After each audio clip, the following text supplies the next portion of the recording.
बाजूला होता। हे युद्ध आपण जिंकताय। नक्कीच एकंदरीत राज्यातला प्रचार कसा चाललाय? आपण स्वतः गेल्या काही काळापासून म्हणजे निवडणुकीच्या घोषणा होण्याच्या आधीपासून आपण महाराष्ट्रात फिरताय आणि आपण एका तयारीनं फिरताय। तर तुम्ही राज्यात सगळ्यात जास्त फिरणारे नेते आहेत या काळामध्ये। प्रचाराचं म्हणाल निवडणुकीचा, तर आपल्या दृष्टीनं प्रचाराची दिशा तुमची कशी आहे? दोन महत्त्वाचे मुद्दे आहेत।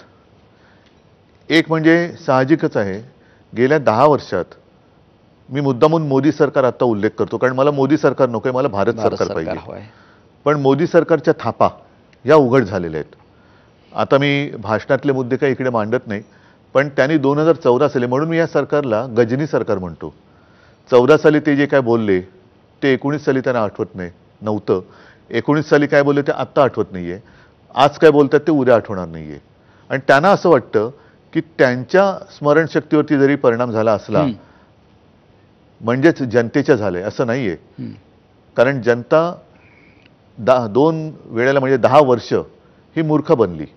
आणि ते जे एक म्हणतात ना, तुम्ही कदाचित सर्वांना एकदा मूर्ख बनवू शकता, काही जणांना तुम्ही सदैव मूर्ख बनवू शकता, पण सर्वांना सदैव मूर्ख बनवू शकत नाही।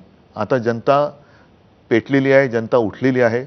ह्यांच्या सगळ्या ज्या काही भाकड कथा होत्या, म्हणजे शेतकऱ्याचं उत्पन्न दुप्पट होणार, प्रत्येकाला घर मिळणार, बऱ्याच प्रधान किसान योजना, सन्मान योजना वगैरे वगैरे वगैरे, या भूलथापा तर आहेत।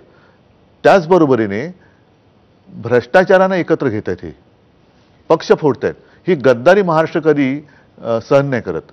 महाराष्ट्रामध्ये गद्दारी कधीच सहन केली गेलेली नाहीये।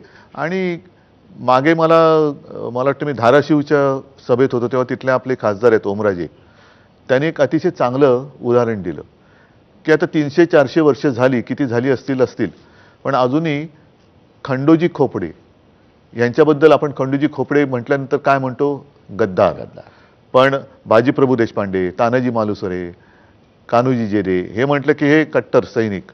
म्हणजे त्यांना 300-400 वर्ष झाल्यानंतरही त्यांच्या माथी जो बसलेला गद्दारीचा शिक्का आहे तो पुसता नाही आलेला।